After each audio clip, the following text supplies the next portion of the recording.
Hello friends, welcome to back my channel study with knowledge.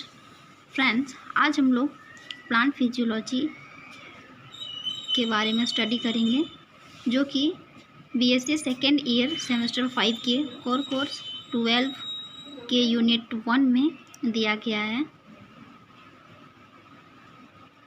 तो दोस्तों, ये बहुत ही इंटरेस्टिंग चैप्टर है।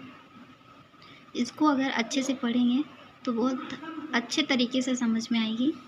तो चलिए हम लोग स्टार्ट करते हैं। प्लांट फिजियोलॉजी के अंदर ट्रांसपीरेशन को समझते हैं, इसको कि इसका प्रोसेस कैसा है। तो the loss of excess water in the form of vapour from the various aerial parts of the plant is called transpiration. Friends, आप लोग एरियल पार्ट्स मतलब समझ रहे होंगे। प्लांट्स का दो पार्ट होता है, एक रूट पार्ट और एक शूट पार्ट। तो शूट पार्ट में जो आते हैं उसको एरियल पार्ट्स कहते हैं, जैसे कि leaf, stem, flower, fruits etc। तो यहाँ पे बोल रहा है कि प्लांट्स का जो एरियल पार्ट होता है वो क्या करता है कि मैक्सिमम वाटर को ट्रांसपायर करता है, मीन्स लॉस करता है। तो उस प्रोसेस को हम लोग ट्रांसपीरेशन कहते हैं। जैसे कि यहाँ पे मैं शॉर्टकट से आपको समझा सकती हूँ कि जो प्लांट्स रूट होते हैं वो क्या करते हैं, वाटर एब्जॉर्ब करते हैं प्लस मिनरल सॉल्ट भी। वो सिर्फ वाटर ही नहीं, साथ में मिनरल सॉल्ट को भी एब्जॉर्ब करते हैं और ये कंटिन्यूअसली एब्जॉर्ब करते हैं। तो क्या होता है, total amount of water not retained in the plant.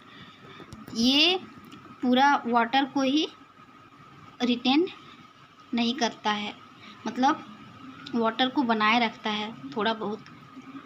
तो यहाँ पे जो 5% क्या करता है, ये रिटेन करता है और 95% वाटर क्या करता है, ये ट्रांसपायर्ड कर देता है। आई होप आप लोगों को समझ में आया होगा। अब हम लोग बातें करते हैं टाइप्स ऑफ ट्रांसपीरेशन। तो friends, transpiration occur from all the expose part of the plant. आप समझ ही रहे होंगे मैं क्या कहना चाह रही हूँ। मैक्सिमम ट्रांसपीरेशन अकर थ्रू लीव्स। ज़्यादा से ज़्यादा जो वाटर ट्रांसपीरेशन होता है वो लीव्स के थ्रू ही होता है। इट इज़ कॉल्ड फोलियर ट्रांसपीरेशन, और इस प्रोसेस को फोलियर ट्रांसपीरेशन कहते हैं। About 90% of total transpiration is फोलियर। Means कि यहाँ बोल रहा है कि 90% जो ट्रांसपीरेशन होता है वो फोलियर मीन्स लीव्स के थ्रू होता है। बाकी remaining 10% occurs through stem, flowers, fruits etc। बाकी जो 10% होता है वो स्टेम, फ्लावर्स और फ्रूट के थ्रू होता है। Transpiration through a stem is called cauline. तो जो लीव्स के थ्रू ट्रांसपीरेशन होता है उसको फोलियर ट्रांसपीरेशन कहते हैं, और जो स्टेम के थ्रू होता है उसको कॉलिन ट्रांसपीरेशन कहते हैं। फोलियर transpiration and a part of Colin transpiration. तो जो फोलियर ट्रांसपीरेशन एक कॉलिन ट्रांसपीरेशन का ही एक पार्ट है। Is of a further 2 types, और ये 2 टाइप्स का होता है, stomatal and cuticular. Transpiration from older stem is also of 2 kinds, lenticular and bark transpiration। तो अब हम लोग बातें करेंगे स्टोमेटल ट्रांसपीरेशन के बारे में। It occurs through stomata. ये स्टोमेटल ट्रांसपीरेशन जो होता है वो स्टोमाटा के थ्रू होता है। Stoma are present on the surface of leaves and young stem. Stomata जो प्रेजेंट होता है वो लिप्स के सरफेस पे होता है या फिर यंग स्टेम पे।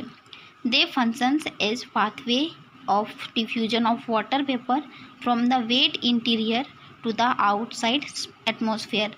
क्या बोल रहा है इसमें, डिफ्यूजन एक पॉइंट आया है इसमें। डिफ्यूजन क्या है, कोई भी substance high concentration to low concentration की तरह मूव करता है, उसको डिफ्यूजन कहते हैं। इसका फंक्शन क्या है कि डिफ्यूजन ऑफ वाटर वेपर, जो वाटर वेपर का जो डिफ्यूजन होता है वो wet interior to the outside atmosphere. Water vapour का जो डिफ्यूजन होता है from wet interior to the outside atmosphere. Stomatal transpiration accounts for 50 to 90% of the total transpiration. Stomatal transpiration के थ्रू 50 to 90% टोटल ट्रांसपिरेशन हो जाता है। It however continues only when the stomata are present. और ये तभी होता है जब स्टोमाटा ओपन होता है। तो स्टोमाटा ओपन होने का जो समय होता है वो ज़्यादा से ज़्यादा मतलब 10-11 बजे के आसपास अच्छा ट्रांसपिरेशन हो जाता है प्लांट में स्टोमाटा के थ्रू। लेकिन जो सुबह का जो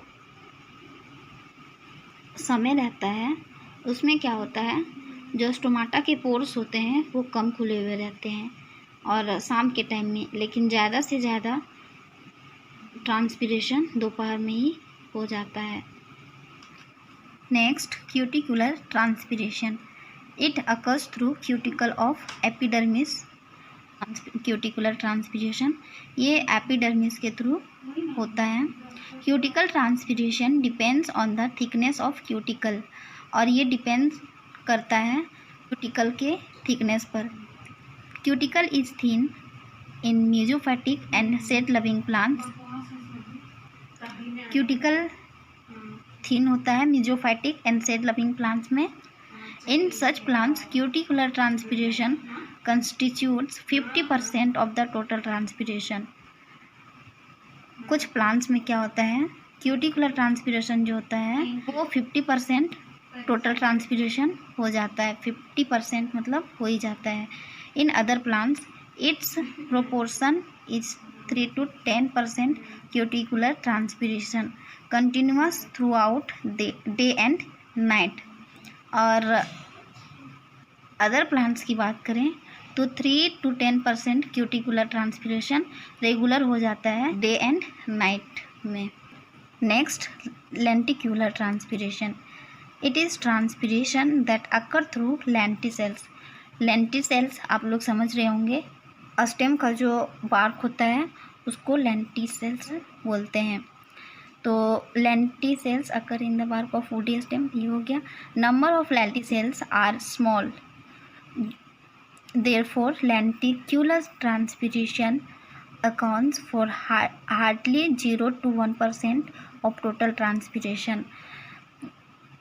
तो लेंटिकुलर ट्रांसपिरेशन में बहुत ही कम ही ट्रांसपिरेशन होता है, 0 to 1%। It how ever occur through day and night. तो लेंटिकुलर ट्रांसपिरेशन में सबसे कम ट्रांसपिरेशन होता है। Next, bark transpiration. This transpiration takes place through bark and of woody stem। ये क्या होता है, bark transpiration lenticular transpiration जैसा ही है, बस थोड़ा सा डिफरेंस है। तो स्टेम के बार्क से ये भी होता है। The surface of bark is generally covered by cork.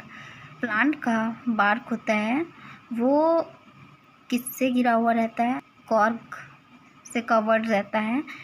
It's percentage out of total transpiration में भी अप टू 0.5%। और इसमें जो टोटल ट्रांसपिरेशन होता है वो 0.5% होता है। बोलें तो लेंटिक्यूलर ट्रांसपिरेशन से भी कम। Bark transpiration continuous throughout 24 hours a day. ये बार्क ट्रांसपिरेशन 24 आवर हो ही जाता है। जैसे कि फोटोसिंथेसिस, जितना ज़्यादा फोटोसिंथेसिस होगा उतना ज़्यादा ट्रांसपिरेशन होगा प्लांट्स में।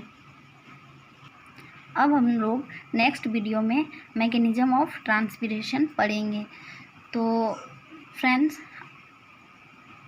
यहाँ तक वीडियो कैसी लगी आप लोग कमेंट में बताएं, और अगर आपको वीडियो अच्छी लगी तो आप कमेंट करें, मैं नेक्स्ट वीडियो भी बनाऊंगी। Thank you for watching. And अगर आप इस चैनल पे न्यू हैं तो चैनल को सब्सक्राइब करें, कमेंट करें, लाइक करें एंड शेयर करें, ताकि हमारी आने वाली न्यू वीडियो का नोटिफिकेशन आपको मिलती रहे। Thank you.